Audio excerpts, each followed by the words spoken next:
Christ the King, we're going to Advent with reading about Jesus on the cross, but it is important for us to have this reading on a day like today because today, anyone remember what is the feast we're celebrating today?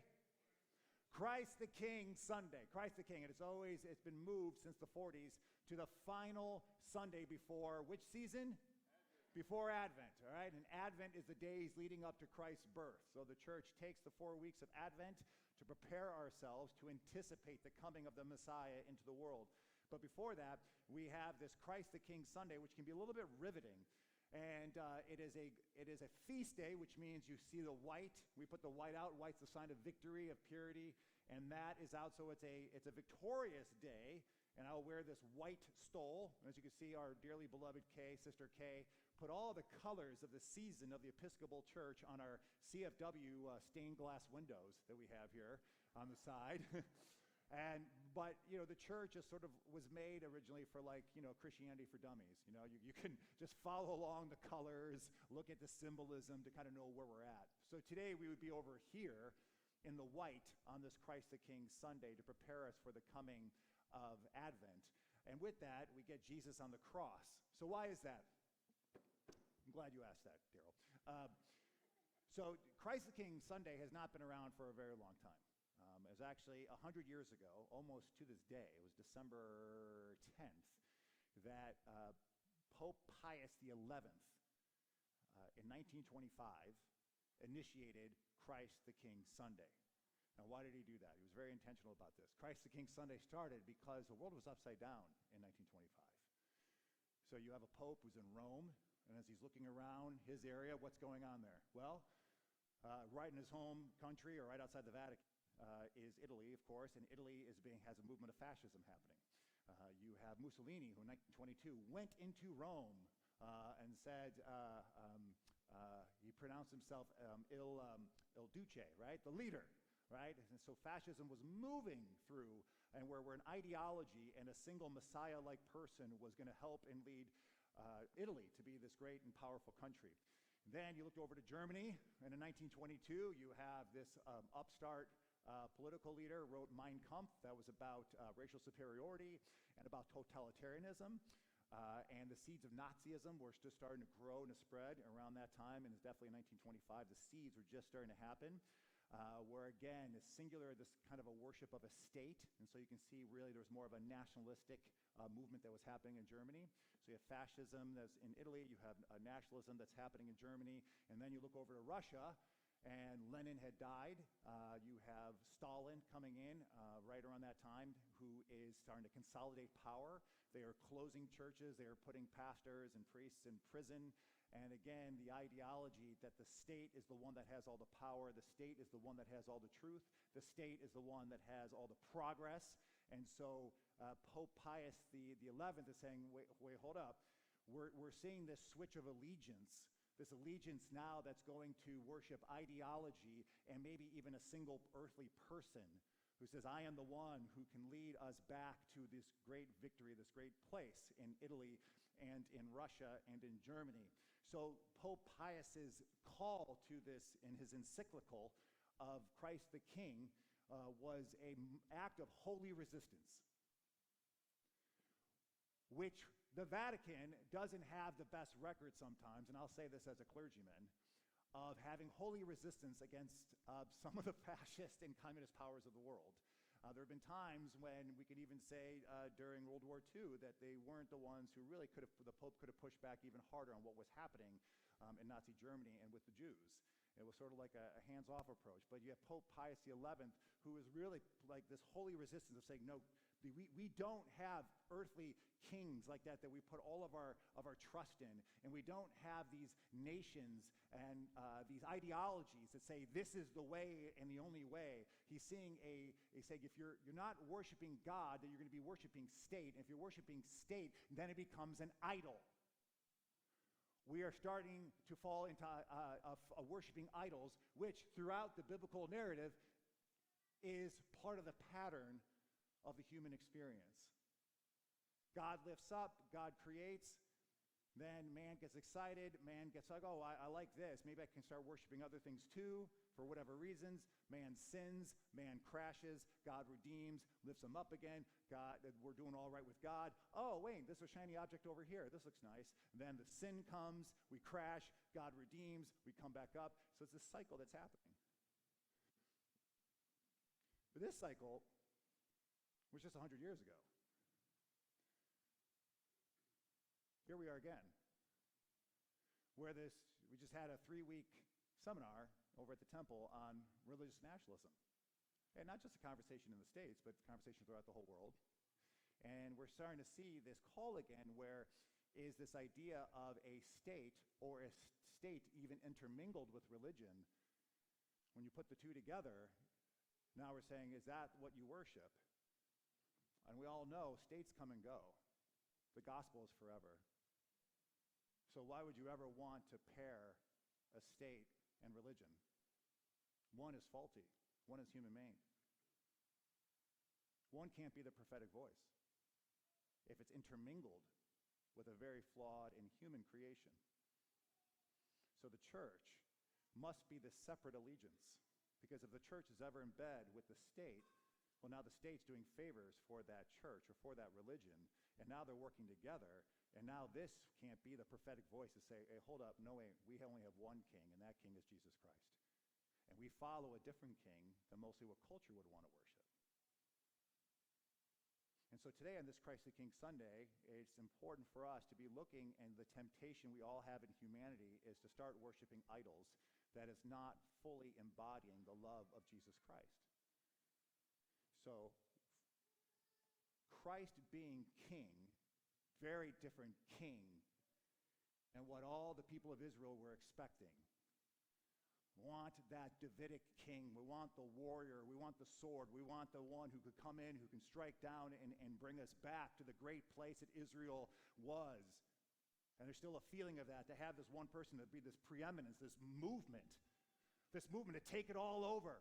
Take it all over for Jesus. Take over the media. Take over education. Take over entertainment. Take over family. Take over religion. Do it all for Jesus. But it's a spirit of dominance, of a dominionism. It's a spirit of power and authority. It's a spirit of popularity. It's a spirit that we're on top. We're preparing the way for Jesus to return. But Jesus doesn't need your help to return, because he is king.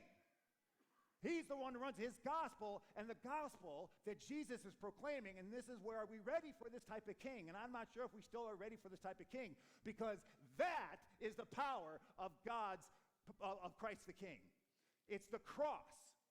So people come on and wield the sword, but Christ came wielding a cross and says, if you want to follow me, humble yourselves, put yourself up on the cross, and offer your heart to this world.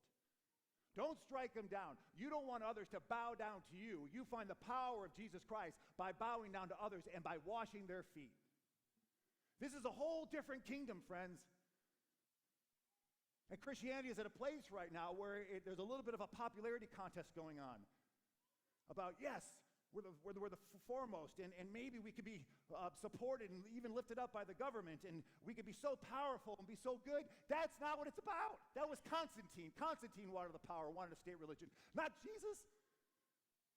Did Jesus ever go meet with the Roman emperor? No. Do you ever want to go meet with Herod? No. Did you ever say, oh, I should really get in bed with these guys and talk with, that's a metaphor. Did I ever really want to start to talk with these folks and make sure I get them on board? No, he didn't care about that.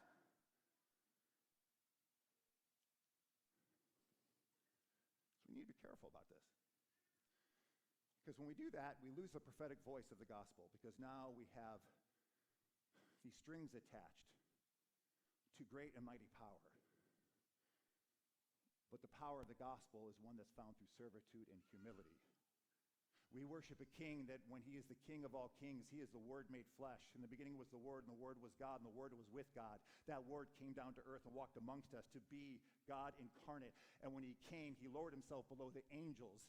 And when he came, he didn't go walking around and saying, I'm the Lord, I'm the king, I'm the Messiah. People started saying that. He's like, shh, shh, stay down. He just wanted to do the work. He wanted to bear the fruit. And the way that he displayed that was through service, through humility. His ultimate act to show us about what I leave you with on Monday, Thursday, if we know that, on Holy Thursday, is that Jesus says, this is the kind of love I want you to do. If you want to follow me as your king, I want you to go to the least of these, and I want you to take yourself, and I want you to bow down upon your knees, and I want you to take off their shoe. Don't take off their foot. That's a whole other religion. You want to take off their shoes, and you want to wash their feet. Friends, we're talking about the Messiah. We're talking about the Christ, the King, and the way the love that he shows us is different than any emperor, any king, any leader, anyone that came in the Bible, that his way of power and dominance was lowering himself to others to wash the dirtiest part of their body. He goes, that's my kingdom. Are you ready for that? Because when you do that, people will come running to want more of that kind of love. People won't want to know that king. People want to be a part of that kingdom. Because that's life-giving. That is countercultural. That is not with culture. Do you remember when, we've had 2 popes do this so far. So Pope John started washing the feet of prisoners at one point on Maundy Thursday. And then Pope Francis came in, and he started washing the feet of prisoners, and then he kind of upped it up. He washed the feet of Muslim immigrants. And it kind of, you have the Pope, arguably one of the most well-known, maybe powerful religious figures, maybe, falling to his knees and washing the feet of people who don't have the same beliefs as him, and people who are being persecuted in the country that he resides in. And that act had so many people around. All of social media was buzzing. What is this? What kind of love is this? I walked away from the church, but I want to know more about this. Because normally when I see religious leaders, they're flying in jets, or they're talking about the divisiveness, or you got to get saved or get burned. But this guy, the most powerful guy, the leader of the Catholic Church, is going to bow down to his knees and wash the feet of prisoners, to wash the feet of Muslim immigrants, his technical enemy. And then people rush back to the church to know more about this guy. I want to know more about that love. You want the church to grow? You want the church to thrive? Then go serve. You want the church to be able to blossom and to flourish and to be that King Jesus reigns? Well, pick up your cross. Don't throw the Bible at someone. Don't tell them they're going to get burnt. You're going to pick up the cross. Jesus says, you want to follow me, pick up your cross. And what does that mean? Doesn't mean you got a bad back and say, well, this is my cross to bear. No, having a cross means you pick it up and you open yourself up with your heart. Your heart's open and say, I offer myself to you. And what I heard today, Jesus saying, I'm up here and I will even look to my enemies, to my left and to my right, and say, I forgive you. And I forgive you. Instead of retaliation, we profess forgiveness. Instead of hatred, we profess love. Instead of the face of darkness and moaning and moaning in the darkness, we profess the unstoppable, eternal light of Jesus Christ. It's a different kind of kingdom, friends. And the temptation is there for us to slip into more of an earthly kingdom, where there is power and dominance and popularity, and I'm in the right group. So I'm just wondering, friends, where we, as St. Marians, actually I'm not wondering, I know, people come to this church. And you all have told me the reason why you came back. One of the first things you always say about why you come back is, I just felt so welcome. I felt so loved. And gosh, if you're not there and that's not what you feel, please come and talk to me or come and talk to a vestry member, because we want to know. We want to know if you walk in this place and you're like, I don't yet. I don't feel loved. We want to know that, please. Which leads me to the next point. People say, I love the authenticity.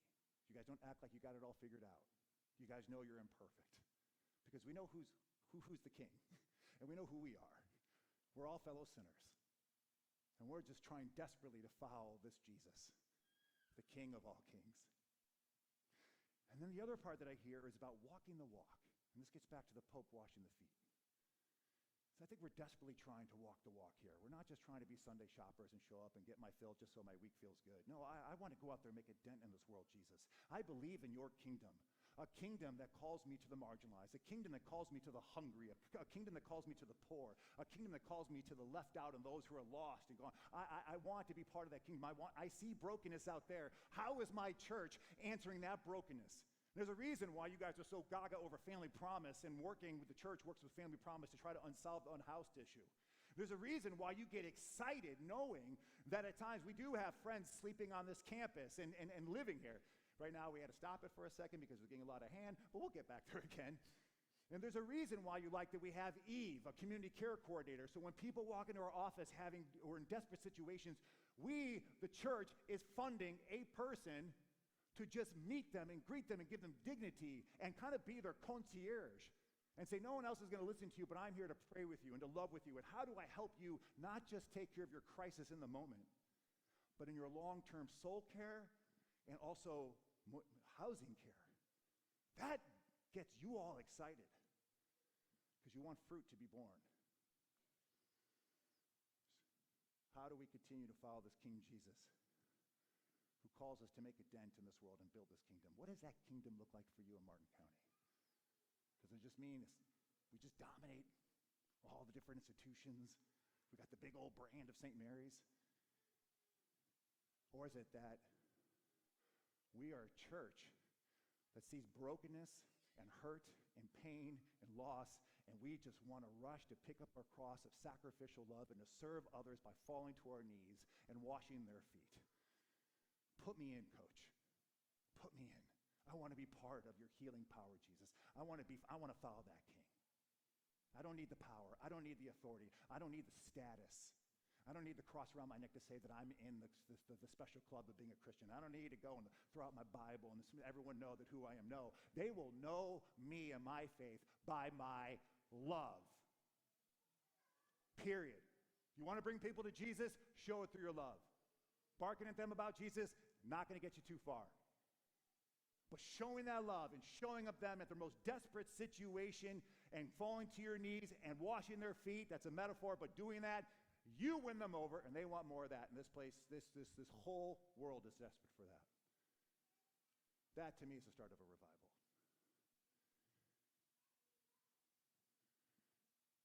So game on, friends. We know who our King is. We know who our allegiance is. And that makes us better Americans. That makes us better citizens. That makes us better of community members. But the first and foremost, the person we serve is this King Jesus. Offers us the cross to offer ourselves to him, to others, and even to our enemies. That's the kingdom we are called to build. Come, Lord Jesus, and guide us. Your gospel is eternal. You've been calling us for thousands of years. God, you've been calling us through even beyond and before when Jesus came upon this earth to keep on following you and not fall to idols. Keep us aware of the idols that pull us away, whether they're small idols or big idols that we get tempted to worship. And help us to realign ourselves with you, the one and the true God, a God of love, a God of humility, a God of goodness, a God of compassion, a God of mercy, a God of justice, the God of the cross. Help us, Lord Jesus. In your name we pray.